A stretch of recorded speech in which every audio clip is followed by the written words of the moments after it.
Hello, everyone. I'm Olympia.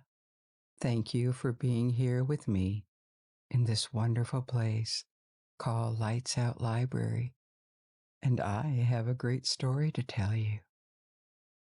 I have prepared a new batch of mystery stories for you that we're going to enjoy once again. We will travel in time and space and discover different chapters of history. Our first story of the night will be about the Voynich Manuscript, a handwritten and illustrated codex that appeared in the 20th century, but was written in the 15th century, possibly in Italy. This manuscript is an unknown language that has never been deciphered. Along with the story of the manuscript, we will dive into the world of book handwriting in the Middle Ages, a practice mainly executed by monks at a time when printing was not yet in use. Our second story will take us to ancient Crete and the Minoan civilization. In 1908, a strange clay disc was discovered in the ruins of a palace in Phaistos, Crete. It is believed to date from the 2nd millennium BC, a time when an advanced culture flourished on the island of Crete, centuries before the rise of Greek cities. The disc is covered in symbols on each side that form spirals. We will discuss the continued attempts at deciphering it. I will tell you about this artifact and what we know of this ancient Minoan civilization. To conclude our stories, we will make a stop in California and Nevada to examine the mystery of sailing stones, not a hoax nor supernatural, but heavy rocks that move on a perfectly flat surface and leave a trail behind them. We will see how this is possible. So, this is our program for tonight. If you like these kind of mystery stories, there are others on my channel. I will put links in the description. As always, you do not need to watch the video to follow along. If you wish to, you may close your eyes and forget about any worries as we embark on this adventure together. If you are so kind, please subscribe to my channel and click the like button. This helps support the channel and limits ads as much as possible. You can also follow us on Facebook for announcements. If you fall asleep and wish to resume the video later, or jump directly to a particular part of the story, timestamps are listed in the description and also pinned in the first comment. Also below you will find links to different streaming options like Spotify, Apple Podcast, and Amazon Music. But before we begin, assume a comfortable position. Take a long, deep, relaxing breath. When you exhale, release the tension in your shoulders, your neck. Release the tension in your facial muscles too, and allow the sound of my voice to guide you through this journey. In 1912, a branch of the Society of Jesus in Rome decided to sell a large library of ancient books due to a shortage of money. Precious manuscripts copied centuries earlier were put up for sale, and the majority were purchased by the Vatican Library. However, not all of them found their way there. The Polish antiquarian and bibliophile specializing in rare books, Wilfrid Voynich, bought a group of 30 manuscripts from the sale. 29 of these manuscripts were rare and precious, but they were not particularly intriguing. Their origins and styles could be traced back to known places and periods, and their content was easily identifiable to the expert that he was. But there was one manuscript that appeared very different. It looked like a regular manuscript on parchment from the late Middle Ages. Its age was suggested by evidence indicating it was certainly not recent. However, the language and illustrations were undecipherable. The manuscript contained what looked like sentences composed of unknown words written in an unidentified alphabet. The work also included drawings and paintings using colors such as blue, white, green, and a reddish brown. The illustrations featured plants, diagrams suggestive of astronomy or astrology, and images of women bathing in pools or tubs, seemingly connected by a network of pipes. This document was so particular that Voynich spent a considerable amount of time trying to make sense of it and determine its origins, but without success.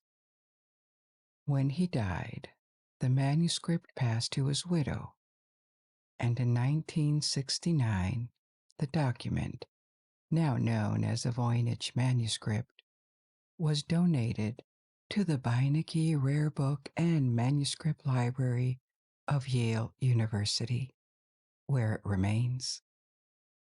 Since then, numerous attempts have been made to study the manuscript, to decipher it, date it, and determine if it was a coded document. The work of an unknown, perhaps eccentric, copyist, or possibly the only remaining piece of a larger body of work that has since disappeared. Or perhaps it is just an elaborate hoax. More than a century after it was purchased by Voynich, the manuscript has revealed few of its secrets, and there are hypotheses, but it is still shrouded in mystery. Before we come back to it, let's take a look at what medieval manuscripts actually are, and the generations of copyists that made them. For more than 1,000 years, books in Europe were rare and hard to access until the diffusing of printing, which really took off in the 16th century. It is hard to find reliable information on the literacy rate several centuries or even millennia ago. There are only estimates that point to about 10 or 20% of the population being able to read and write in Western Europe in the 16th century. Before that, in the Middle Ages, it would have been around 5%, with a rising trend by the end of the period. The main centers of knowledge in written form in medieval times became monasteries for several reasons. First, by default, because in the decades following the disaggregation of the Western Roman Empire, cities shrank. There was a literal urban collapse, and cities used to be the place where schools, libraries, and administrations were located. Monasteries replaced them by default, offering relative safety for collections of books, and literacy among monks was higher than in general population.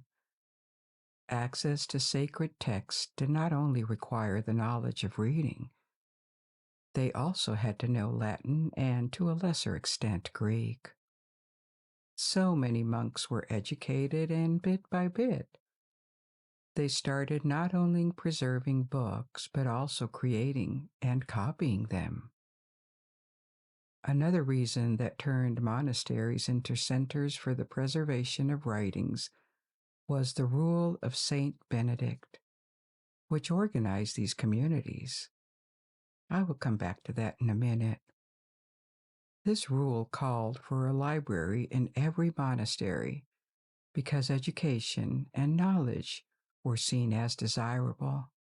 However, this job of centralizing and replicating writings was not one of the primary functions of monasticism originally in Christianity. This way of life appeared in the east of the Roman Empire, especially in Egypt, where a few Christians embraced a more seclusive form of living, isolated from human communities. These individuals couldn't be called monks yet, as they were rather hermits, and in the 4th century, communities began to form to share this secluded lifestyle. The first Christian monasteries were founded in the East. It took several centuries before this practice reached Western Europe, where it appeared in a more organized and theorized way. Several principles and rules were established for the success of monasteries, both practically and spiritually, especially the rule of Saint Benedict in the 6th century. Then, over time, the Middle Ages, other rules and different dutiful compliances appeared as monasticism developed across Europe. The order of Saint Benedict, the Benedictines, remained, but there was a flurry of other successful orders with different rules and approaches to monasticism for men and women, like Franciscan, Dominican, Carmelite, and Augustinian. Some opted to live in city convents to directly dedicate time to helping people. Others chose extreme poverty and live as ascetics. In the Middle and Late Middle Ages, there were a variety of situations and monastic institutions that played a big role in European societies. They administered land, they produced crafts, and they doubled as hospitals and charities. Some had looser social rules that allowed members to go out regularly and mix with the general population, while others stuck to those of seclusion and sometimes complete silence. Monasticism formed the multifaceted reality of medieval society, where the copying of books was just one aspect of it. Now, as you know, Christianity is not the only religion that inspired monastic life. Buddhism and Hinduism also have monks. The traditions are very different, but what they have in common is the choice to renounce to worldly pursuits to devote themselves to spiritual work and, sometimes in addition, to caring for other communities. Other religions are more critical of this way of life. It is not practiced in Islam, also very marginal in modern Judaism. When it comes to Christianity, it has remained important only in Catholicism and Orthodoxy, as Protestantism, in all its branches, doesn't really have an established monastic tradition. When the Reformation began, it was in part a reaction against greed and corruption in Roman Catholicism. Martin Luther, a monk himself, lived for several years in St. Augustine's monastery in Erfurt, Germany, which many theologians and historians consider the cradle of the Reformation. When Protestantism condemned the excesses of Roman Catholicism in the 16th century, it was not just about the popes and high-ranking dignitaries of the church. Many abbeys and convents had accumulated considerable fortunes, and this was seen as a mockery of their original calling. Living in poverty or simplicity to dedicate their existence to spiritual work and the care of those in need. Also, there is nothing in the scriptures about monasticism.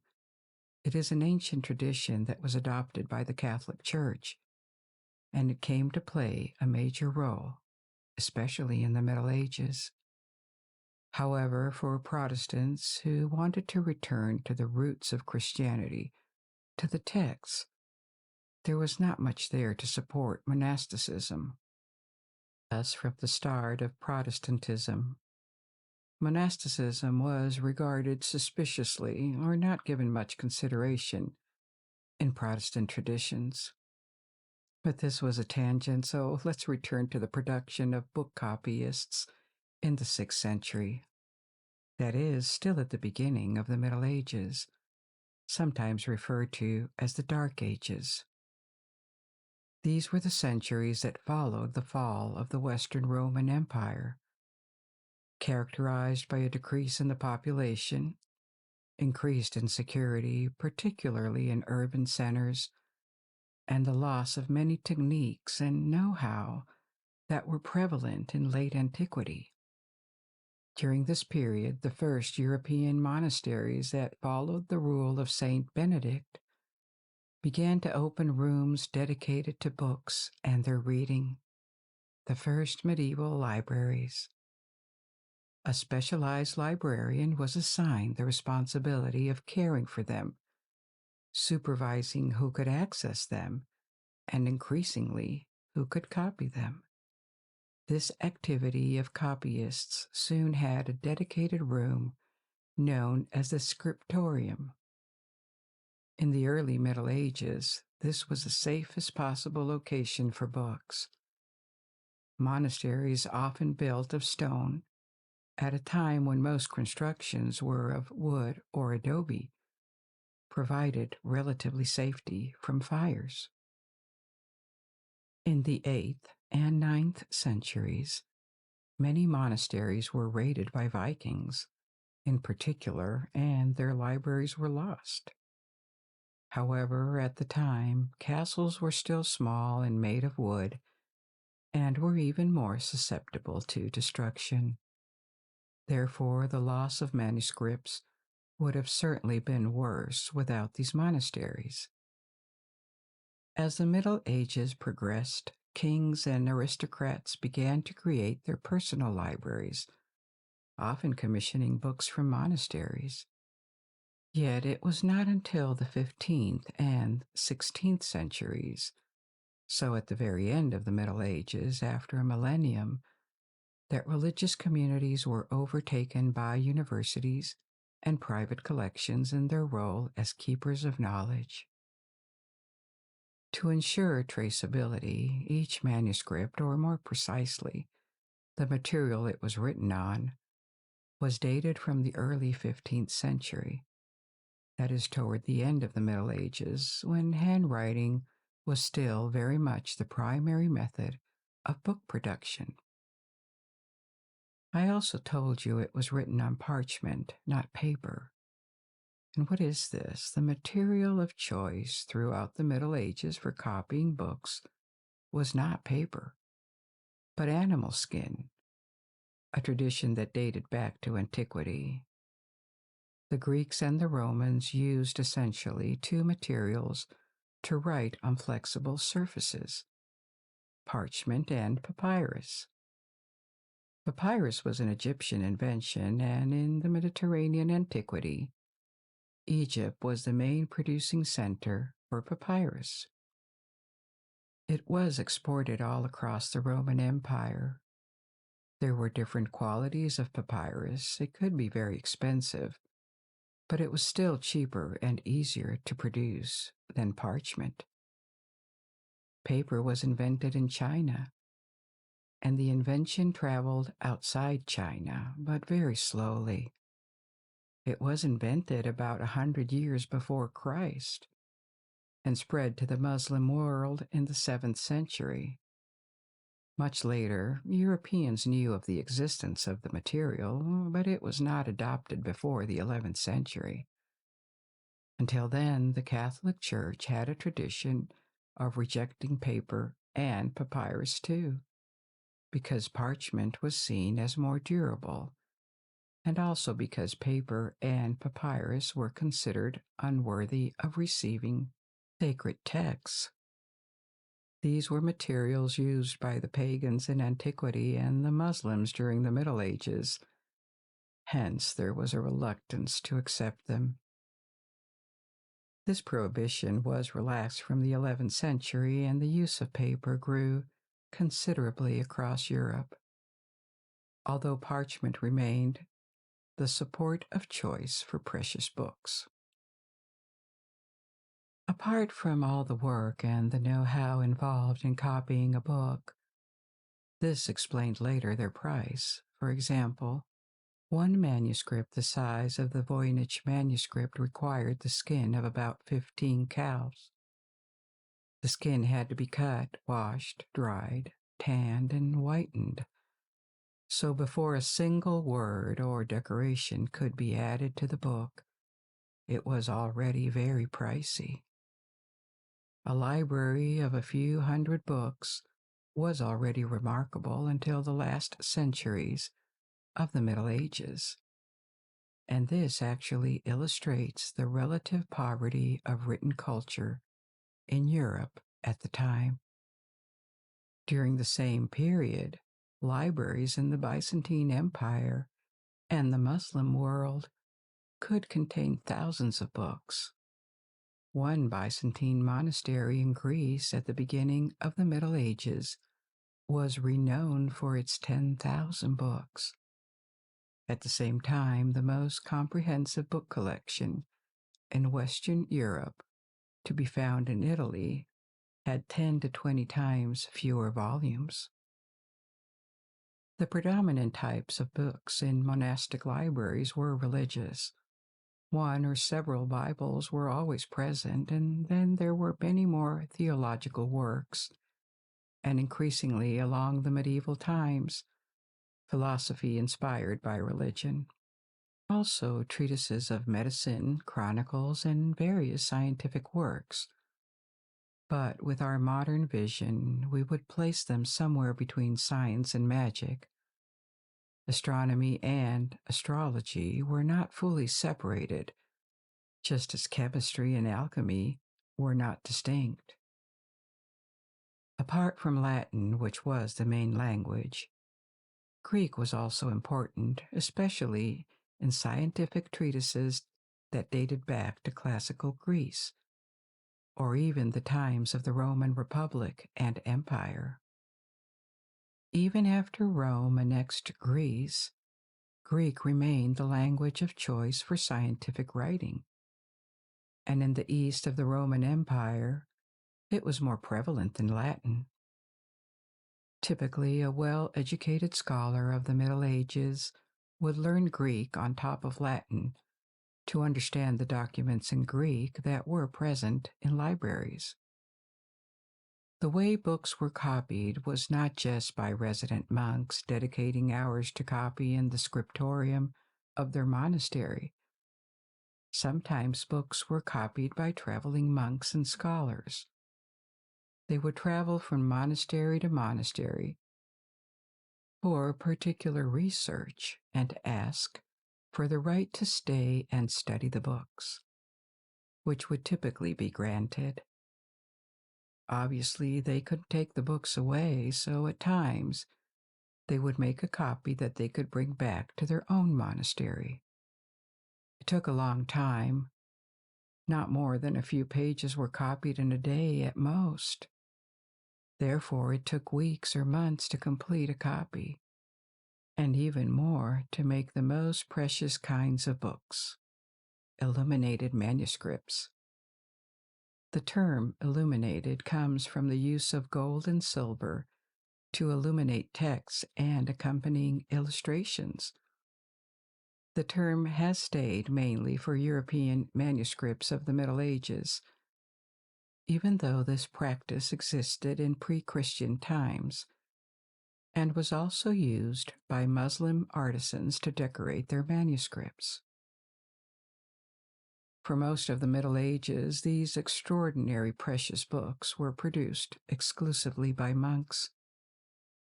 Sometimes it was for their monastery's library, but increasingly there were orders from kings and archbishops for the treasure of their cathedrals, or from very wealthy individuals. By the end of medieval times, the popularity of illuminated manuscripts, those who could afford them, turned into a commercial product, and secular bookmakers began to enter this trade. The most popular type was the Book of Hours, which was a religious book containing prayers to be said at certain times throughout the day. Many of these Book of Hours have survived because many were made in the last 2 centuries of the Middle Ages. A famous example is literally called Very Rich Hours of the Duke of Berry, which was created at the beginning of the 15th century. It is a luxurious work with texts and vivid illustrations painted in gold, silver, and lapis lazuli. It was made by secular artisans from the Low Countries, and because it was an expensive work, it was handwritten and painted on parchment paper, specifically vellum, which is parchment made of calfskin, the most precious kind. And this brings us back to the Voynich Manuscript, which is written on vellum. The material was dated with carbon-14, revealing that it was from the early 15th century, contrary to the Very Rich Hours of the Duke of Berry book I just mentioned. The age of the pages themselves does not entirely eliminate the possibility that the manuscript could be a forgery made after the Middle Ages, possibly by Voynich himself, but it significantly reduces the probability. As I said before, a book the size of this manuscript required a lot of vellum. There are 240 pages, and given the format of the book, this is equivalent to the skin of 15 cows. Furthermore, the pages look very similar, indicating that they come from the same batch. It seems implausible that such a quantity of vellum would have remained unused for centuries, only to be employed for a hoax. Various hypotheses throughout the 20th century have pondered the authorship of the manuscript. It can be traced back from its purchase by Voynich in 1912 to the 17th century when it was in Prague. There it changed hands several times until it traveled to Italy, to Rome, and entered the collection of the Society of Jesus. But before the 17th century, there is nothing substantial, and only suppositions have been made. One of them attributed the manuscript to Roger Bacon, a famous English philosopher and Franciscan friar from the 13th century. However, the dating of the parchment invalidated this hypothesis. Obviously, he couldn't have written on pages made 200 years later. A few names of scholars from the 15th century were proposed on the grounds that their illustrations resemble those from the manuscript, but without further evidence, these suggestions are not very convincing. At this point, the author remains completely unknown. What has attracted more effort is the attempt to decipher the manuscript. A lot has been tried, such as finding a code for known letters in the characters, but no method has worked satisfactorily. Even assuming that there are 2 or 3 layers of encoding, it could not be deciphered in this manner by any of the many experts who studied it. Many claimed they had understood the system, The language was, in fact, Latin or Hebrew, but none provided a full translation. Most of these claims were severely criticized by their peers, especially by experts in medieval manuscripts.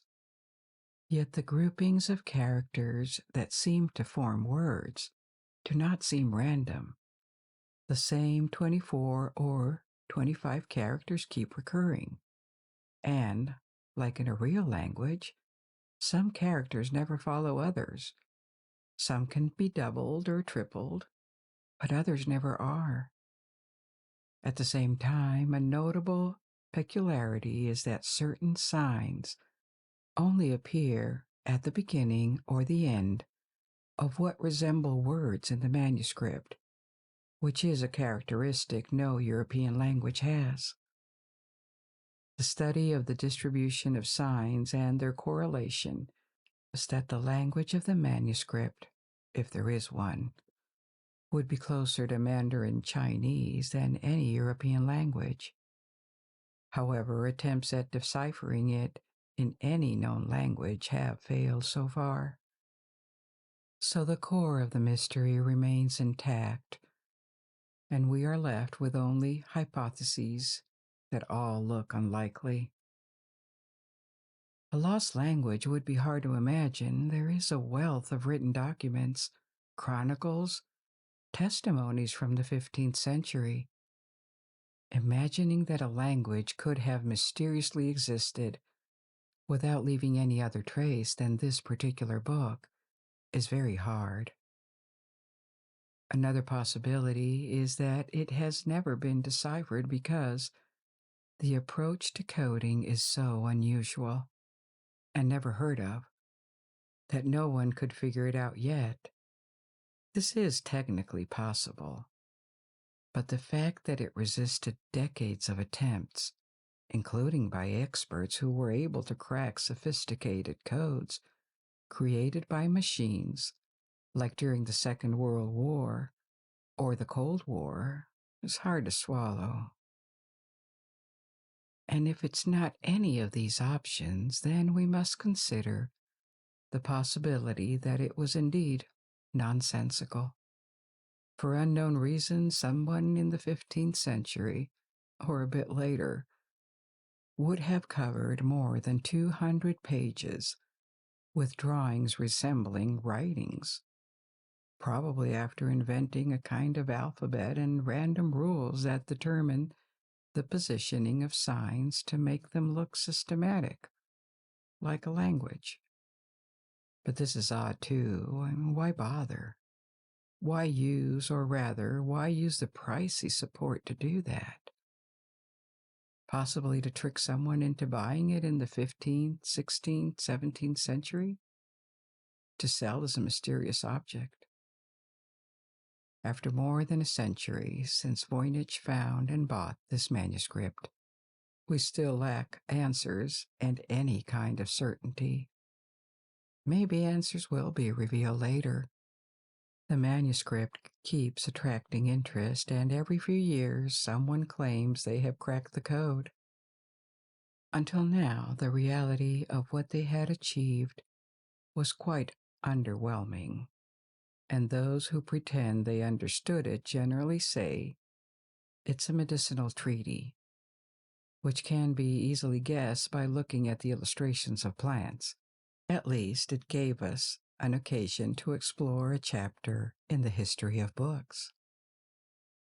Now, let's move on to our second story of the night, or actually move back in time, because this one will take us to much more ancient times with the discovery of the Minoan civilization in Crete in 1908, 4 years before Voynich bought his manuscript.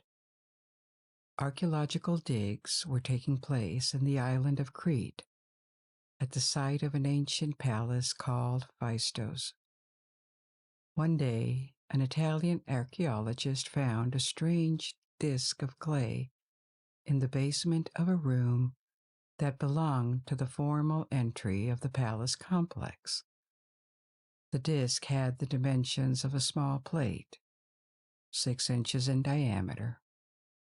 But what caught his attention was that on both sides of the disc there were stamped symbols forming spirals.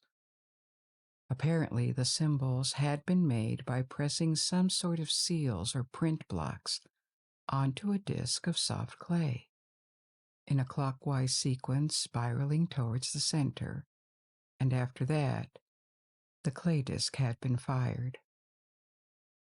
Given the age of the ruins, the disc would have been left there and waited more than 3,000 years before its discovery. Archaeologists of the 20th century were just discovering that on the island of Crete, especially on this site at Phaistos.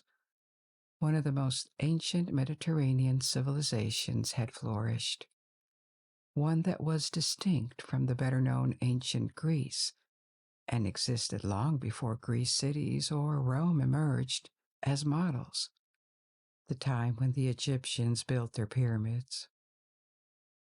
In the late 19th century and early 20th century, there was no shortage of European archaeologists around the Middle East.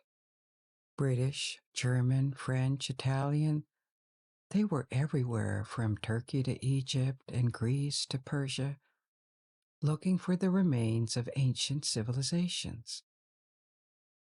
The timeline of the past, especially of early antiquity, seemed to become clearer and clearer.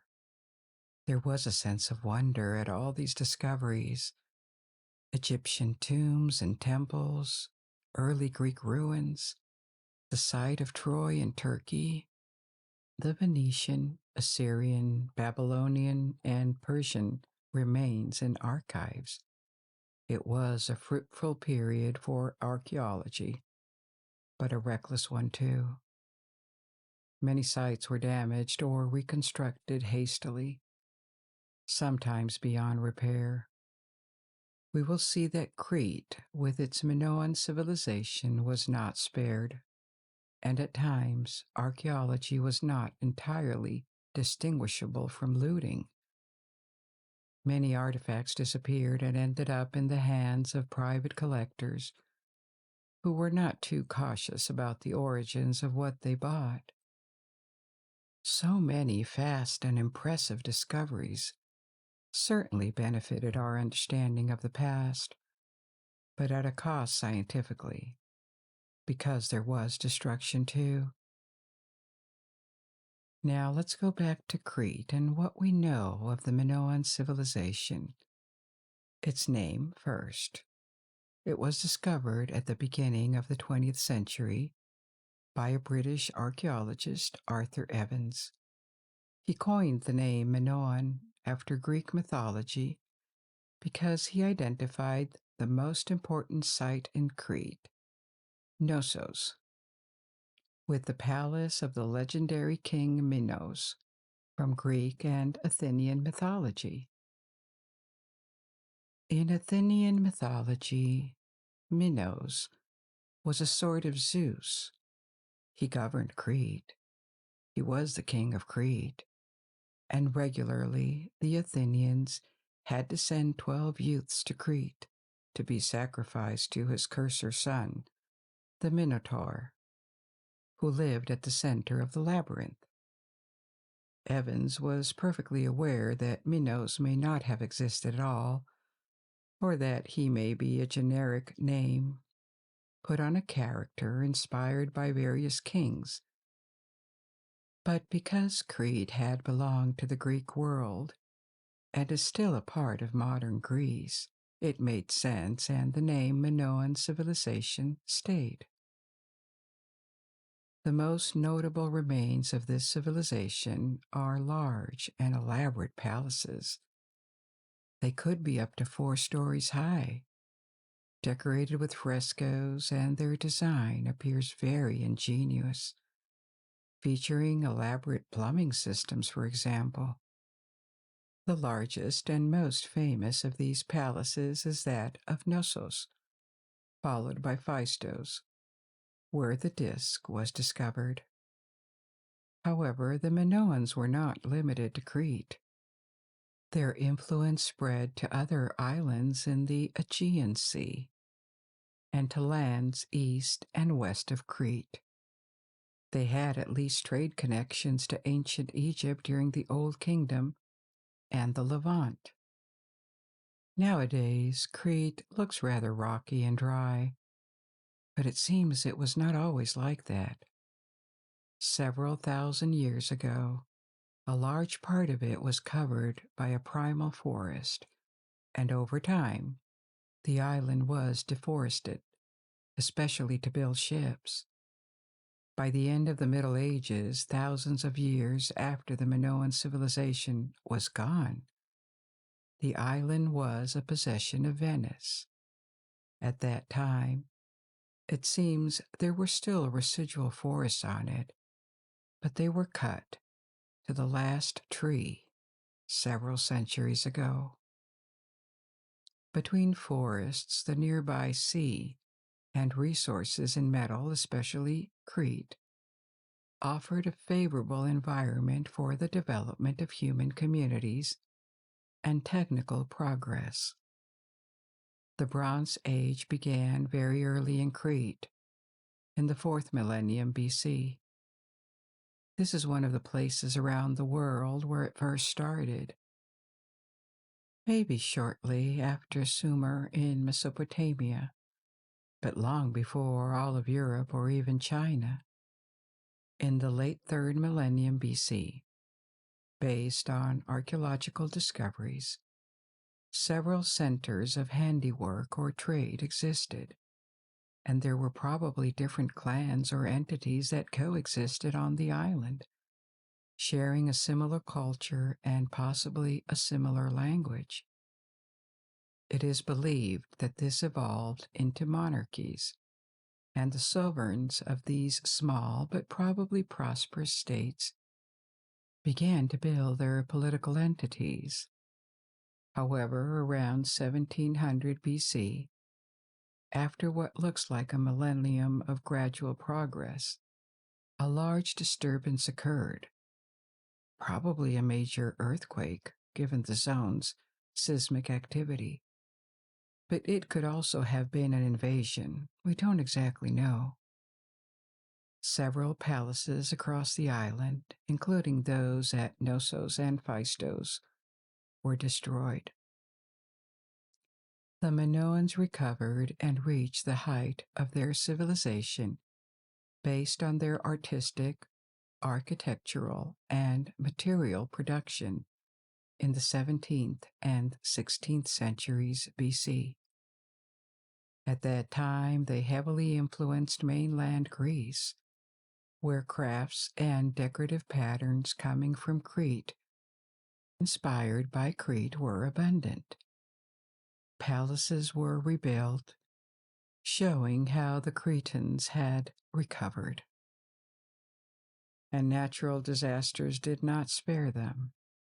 Another catastrophe, possibly an eruption, damaged their palaces again around 16 BC, and yet again in 1450 BC. This last one apparently destroyed most palaces, but the one in Knossos was spared. In the following decades, the masters of Knossos may have extended their domination to all of Crete or large part of it. But the advance of Crete over its neighbors from the Greek mainland had vanished at this point. It had become weaker, and the dynasty that reigned from Knossos was overrun by Greek invaders. After that, the Minoan civilization declined. The remains of its past splendor were abandoned, and its traces in Crete get lost by the end of the 2nd millennium BC. Further north in Greece, it was now the turn of the Greek cities to flourish, develop, and expand their culture with the influence that we know. But Greek civilization owes a debt to the Minoans, and even though Crete was absorbed into the Greek world, like all islands in the Aegean Sea, it was still considered a little bit alien, a little bit foreign by the Greeks. It was part of their world, but also on the margin of it, at least to the other authors from Athens that form a big part of the body of ancient Greek writings that we know of. It is possible that the natural disasters that struck Crete contributed to its decline and partly inspired the myth of Atlantis as told by Plato. However, the manner in which the civilization was not wiped out overnight. It had a long period of steady decline. The destruction it suffered likely contributed to its downfall, and this may have left an impression on the Greeks, leaving traces in their oral tradition until it was recorded in a mythological form centuries later. These palaces, probably the centers of political life in Crete, were monumental buildings with administrative purposes. We know this because large rooms for the storage of archives were discovered in their ruins. The Minoans also built many other things, including houses, but these palaces stand out for their size and complexity. They were multi-story buildings with numerous staircases inside and outside, light wells and courtyards, sometimes lined with massive columns. They had astute systems to collect rainwater and store it, as well as sewers.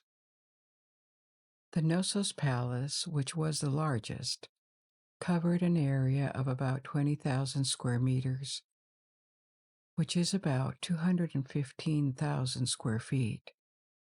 And between its different floors, it could have had around 1,000 rooms.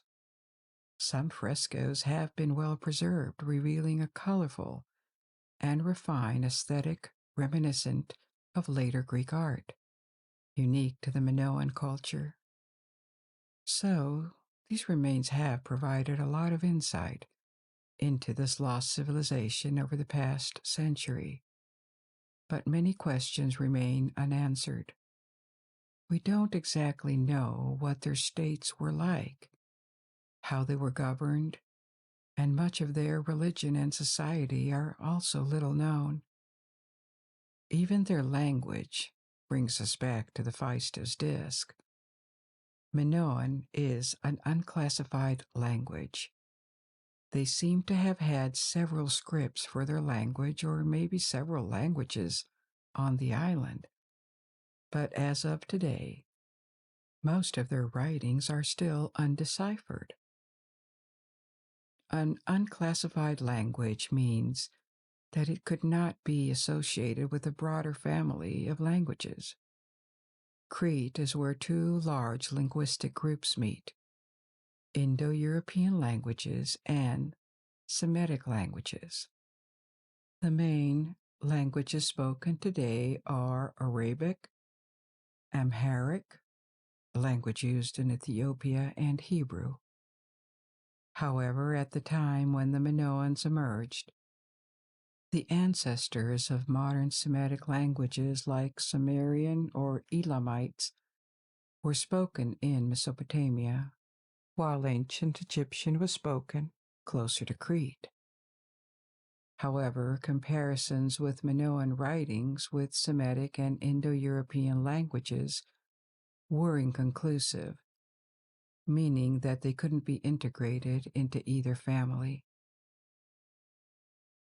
This suggests that Minoan may have been a unique language developed in Crete or spoken by people who occupied the island.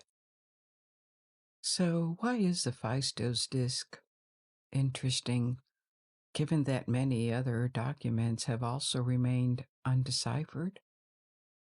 Because it is the only find of its kind. The script on the disc has not been seen anywhere else, which is puzzling. One possibility is that the disc was merely decorative and not a medium for writing. However, this notion has been largely dismissed, because the same signs or hieroglyphs recur on it. There are 242 tokens on the disc, but only 45 different signs.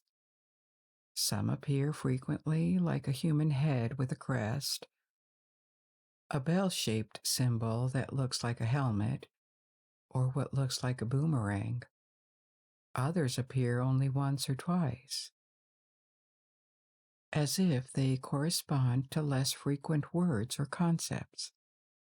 These signs also resemble hieroglyphs from Egypt and Anatolia, which further suggests that they correspond to a text. Additionally, every 2 to 7 symbols there is a separation bar, which seems to indicate different words or sentences. All scholarly attempts at deciphering the disc have failed because there's a lack of material to compare it with, making it challenging to make sense of the signs. Typically, lost written languages have been rediscovered and understood again because they appeared alongside known languages, or because a variety of documents allowed for comparison and the understanding of context. There is nothing like that here because the disc is the one and only artifact with this script ever found. This means that there are no external clues, but it also means that claims to have deciphered the disc are likely inconclusive. It is a relatively short script, so you can come up with an explanation of what it could mean that internally makes sense. But without any other sample of this writing, it will never be possible to apply it to another text and confirm that the code has been broken. However, because it was mysterious and challenging, the disc immediately attracted a lot of attention, including from amateur archaeologists. Numerous hypotheses have been brought forward. It could be prayers, a narrative, or an advent calendar, or a geometric theorem. It could also be music. Maybe the symbols correspond to a different key or strings of an unknown instrument. Or why not a board game? At this point, with the limited information on the two sides of the disc, it is impossible to be certain. Since its discovery, there have been more than 20 claims of decipherment, some quite erudite from linguistics and other experts, others probably more based on imagination. The Phaistos Disc is sometimes cited as an example of pseudo-archaeology. That is to say, when people with no connection, and sometimes no regard for discipline, as it has been practiced in universities and research institutions, with its protocols and evidence-based approach, come forward. Such individuals have claimed it was from Atlantis or that it would prove connections with advanced ancient civilizations, or even extraterrestrial influence. What could really be a game changer would be the discovery of more of that script, if there is one. It would provide material to compare it with, and who knows? Because the known palaces of Crete have already been thoroughly searched, but Crete is a large island. The Minoans exported artifacts around the eastern Mediterranean, and it is not impossible that other artifacts could appear one day. A tablet, an engraved stone, another disc. That would open new possibilities. And now for our third story. Let's return to modern times and cross the Atlantic Ocean for another mystery. This one of geological and scientific nature, and one that is satisfying because it was recently explained. Imagine rock rocks that can travel without any human, animal, or even vegetal intervention, leaving tracks behind them. This occurrence is rare but real, and it caught the attention of prospectors and travelers at the beginning of the 20th century at a place called Racetrack Playa in California. Racetrack Playa is a dry lake in the mountains east of California, near the frontier with Nevada. One particularity of this dry lake is how flat it is. It is of respectable size, about 3 miles long and 1 mile wide. But the difference in level between the two ends of the lake is only 1 to 2 inches. This is remarkable given that there are mountains all around.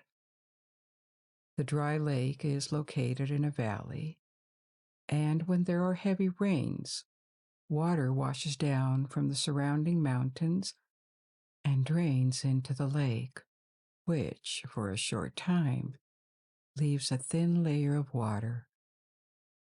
But the region is deserted and the water quickly evaporates, leaving only mud that dries and shrinks.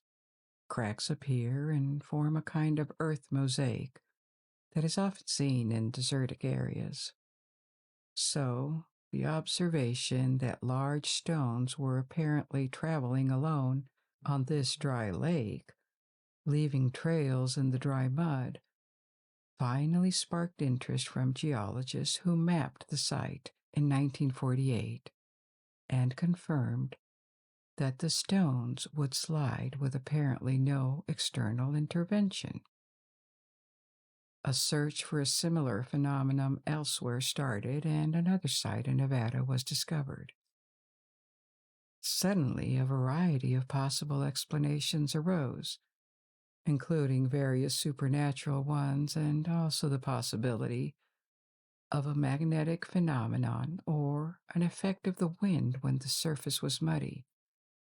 But this last explanation didn't work because some of the stones were quite large, the weight of a person, and there was no way even a powerful wind could have pushed them through the mud. The mystery remained unexplained with certainty. In the 1970s, a systematic study of the stones was made. 30 stones with fresh tracks were labeled, and their locations were precisely noted. Their changes in position were recorded over a 7-year period. Some of the stones stayed still for entire years, sometimes several years in a row, and then suddenly they started to move again. The hypothesis that ice sheets formed on the surface and helped the stones slide was tested inconclusively.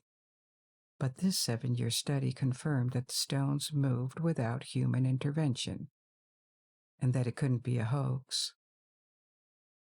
In the 1990s, a new study at the site confirmed that ice and wind played a role, but it was not entirely understood how.